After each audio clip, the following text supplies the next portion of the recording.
지금 이 시각 여러분들이 주목하는 뉴스 만나보겠습니다. 우리나라 2분기 경제 성장률이 0.6%를 기록했습니다. 하지만 수출보다 수입이 크게 줄어든 불황형 성장인데요. 성장을 지탱했던 민간 소비가 감소세로 돌아섰고 정부 소비도 26년 만에 가장 크게 줄었습니다. 최근 수해 등에 따른 고물가와 중국 경제 부진 등 불확실성이 커 하반기 경기에 대한 우려가 나옵니다. 김동욱 기자입니다. 2분기 우리나라의 실제 경제 성장률은 0.6%, 지난해 4분기 마이너스 0.3%로 2년 반 만에 마이너스를 기록한 뒤 2분기 연속 플러스 성장을 이어갔습니다. 하지만 여전히 0%대 저성장인데다 성장의 질도 좋지 않습니다. 수출은 반도체, 자동차, 호조에도 석유 제품, 운수 서비스 등이 줄면서 1.8% 감소했는데 수입은 원유, 천연가스 등을 중심으로 4.2%나 감소했습니다. 수출보다 수입이 더 줄면서 늘어난 순수출이 나홀로 성장률을 1.3%포인트 끌어올린 불황형 성장인 겁니다. 민간 소비와 정부 소비, 투자는 모두 위축됐습니다. 민간 소비는 음식, 숙박 등 서비스를 중심으로 0.1% 줄어 한 분기 만에 감소세로 돌아섰고 정부 소비는 건강보험급여 등 사회보장 현물 수혜 위주로 1.9% 줄어 26년 만에 가장 크게 감소했습니다. 2, 4분기 들어서는 코로나19 확진자 수나 독감 환자 수가 전분기 대비 감소하면서 그 건강보험급여 지출이 줄었던 요인이 일단 있었고요. 그다음에 연초에 그 방역 조치를 해제를 하면서 한은은 상반기 성장률이 0.9%로 올해 성장률 전망치 1.4%를 달성하려면 3분기와 4분기에 각각 0.7%씩 성장해야 한다고 설명했습니다. 한은은 3분기부터는 민간 소비와 수출이 좋아지는 흐름을 나타낼 것으로 봤습니다. 하지만 이를 위해선 최근 수해 등에 따른 고물가와 중국 경제 부진 등 불확실성을 극복해야 하는 과제가 있습니다. 연합뉴스TV 김동욱입니다. 코로나19가 재유행 조짐을 보이고 있습니다. 하루 확진자 수 10,000명에서 20,000명대를 유지하다가 서서히 확진자가 늘더니 지난주 하루 40,000명대를 기록하고 있는데요. 여기에 독감과 감기도 동시에 유행 중이어서 사람 간 접촉이 많은 휴가철에 감염병 재확산이 우려되고 있습니다. 홍서현 기자입니다. 코로나19 신규 확진자 수가 6개월 만에 4만 명을 넘었습니다. 1만에서 2만 명대를 유지하다가 서서히 확진자가 늘더니 지난 17일부터는 하루 4만 명대를 기록하고 있는 겁니다. 지난주 일평균 위중증 환자 수는 이전 주보다 23명 많은 150명이었고 사망자는 9명 늘어난 57명이었습니다. 여기에 독감, 감기도 유행하며 여러 감염병이 동시에 퍼지는 멀티데믹이 우려되고 있습니다. 독감 의심 환자는 6월 들어 잠시 주춤하더니 다시 4주 연속 늘어나 7월 둘째 주 외래 환자 1,000명당 16.9명을 기록했습니다. 유행 기준인 4.9명의 3배를 넘는 수준입니다. 이 때문에 지난해 9월 16일 발령된 독감 유행주의보가 10달 넘게 이어지고 있습니다.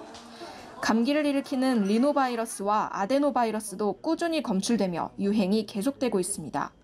백신 접종으로 얻은 면역력이 시간이 지나며 낮아진 것과 함께 오랫동안 마스크를 착용하며 면역력이 떨어진 것이 원인으로 분석됩니다. 사람 간 접촉이 많은 여름 휴가철을 기점으로 확산세가 더 커질 수 있다는 우려가 나오는 이유입니다. 여름 기간 중에 최대 하루에 한 5만 명에서 6만 명 정도까지 발생하는 상황까지는 가지 않을까 이렇게 예측이 됩니다. 코로나19를 독감과 같은 4급 감염병으로 낮추는 방안이 검토되고 있지만 방역당국은 병원 등 감염 취약시설에서는 꾸준히 마스크를 쓸 것을 권고하고 있습니다. 연합뉴스TV 홍소연입니다. 중국 보이스피싱 조직이 건 전화번호를 국내 번호로 속이려면 중계기가 필요합니다. 이 중계기를 대량 관리하며 조직적 피싱 범죄를 벌인 일당이 붙잡혔습니다. 이 가운데는 17살 미성년자도 있었는데 불법 도박으로 돈을 잃어 고액 단기 알바를 알아보자 이 조직과 닿은 걸로 알려졌습니다. 이들은 마약까지 유통하고 불법 토토 사이트도 운영한 걸로 조사됐습니다. 신선재 기자입니다. 복잡한 전선들 사이 분전반에서 중계기가 발견됩니다. 중국 보이스피싱 조직이 건 전화번호 앞자리를 070에서 010으로 바꿔주는 장치인데 크기가 작은 신형이라 눈에도 잘 안 띕니다. 서울 동부지검 보이스피싱 범죄 정부 합동수사단은 중계기를 대량 관리하며 피싱 범죄를 벌인 일당 25명을 검거해 재판에 넘겼습니다. 30대 태국인 총책 A씨 등 20명은 구속됐습니다. 범행은 철저한 역할 분담으로 진행됐습니다. 중국에 있는 총책, 중계기 운영자를 모집하는 모집 알선책, 중계기 사무실 관리책, 대포 유심과 무선 라우터 공급책. A씨는 무려 26개의 중계기 사무실을 운영하며 피해자들로부터 3억 5천만 원 넘게 뜯어냈습니다. 위치 추적을 피하기 위한 이동식 중계기에 쓸 무선 라우터와 중국 조직에 넘겨진 대포 유심 공급책도 붙잡혔습니다. 불법 구입한 외국인 여권으로 신청서를 꾸며내 유심을 개통한 건 국내 이동통신 대리점주였습니다. 명의자로 구해올 테니까 개통해 주실 분 있나요? 라고 글을 올리면 연락을 스스로 문서를 위조하기까지 하면서 범행으로 나아갔습니다. 중계기 조립과 테스트를 맡은 건 17살 미성년자였습니다. 불법 도박으로 돈을 잃어 고액 단기 알바를 알아보다 조직과 닿은 겁니다. 일당은 필로폰을 매매하고 불법 스포츠 토토 사이트도 운영한 걸로 조사됐습니다. 합수단은 중계기 600여 개 등을 압수해 약 15억 원의 피싱 피해를 확인하고 향후 중국 총책과 외국인 모집책도 추적할 계획입니다. 연합뉴스 TV 신선재입니다. 교육당국이 사교육 부조리 행위 파악에 나선 가운데 교사가 학원에서 돈을 받고 모의고사 킬러 문항을 출제한 정황이 포착됐습니다. 금품 수수 등 부당 행위가 확인되면 엄정 대응하기로 했는데요. 교원이 사교육과 결탁해 영리 행위를 하는 것을 금지하는 가이드라인도 함께 마련키로 했습니다. 보도에 김장현 기자입니다. 현직 교사가 입시업체로부터 수억 원의 고액을 받은 정황을 국세청이 포착했다는 언론 보도와 관련해 교육부가 제도 개선에 착수했습니다. 교육부는 수능 출제위원 출신 교사가 학원 등의 킬러 문항을 만들어주고 거액을 받았다는 의혹에 주목하고 경찰, 교육청 등과 합동조사에 나섰습니다. 하반기 내로 교원이 사교육과 결탁해 영리 행위를 하는 것을 금지하는 가이드라인도 함께 마련하기로 했습니다. 막대한 경제적 이익을 누린 것으로 확인되는 교사들에게는 청탁금지법 위반, 영리행위 금지 및 성실 의무 위반 등 최대한의 법적 조치에 나설 것임을 밝혀드립니다. 한 학원 강사가 사립대 입학사정관으로 활동하고 있다고 광고한 사례는 거짓으로 판명돼 경찰이 사기 혐의로 수사하고 있고 대학도 명예훼손으로 고발을 검토 중입니다. 사교육 카르텔 부조리 범정부 대응협의회에 따르면 신고센터에 접수된 첩보는 총 433건으로 경찰이 4건, 공정위가 24건을 조사 중입니다. 협의회는 병역 특례업체로 지정된 입시업체에서 대체 복무 중인 전문 연구요원이 수능 모의고사 문제를 만든다는 의혹에 대해서도 실태조사에 나섰으며 추후 과학기술과 무관한 사교육 업종은 병역 지정업체 선정에서 배제하기로 했습니다. 교육부는 또 대입 수시 원서 접수 시작과 함께 증가할 것으로 예상되는 입시 컨설팅과 논술학원의 불법 행위도 점검하겠다고 밝혔습니다. 아울러 유아 영어학원의 불법 운영 실태를 점검한 결과를 토대로 유아 돌봄을 위한 사교육비 경감 방안을 다음 달 중 발표할 계획입니다. 연합뉴스 TV 김장현입니다. 그룹 방탄소년단의 막내 전국의 솔로 싱글 세븐이 빌보드 메인 싱글 차트 핫백 진입과 동시에 1위를 차지했습니다.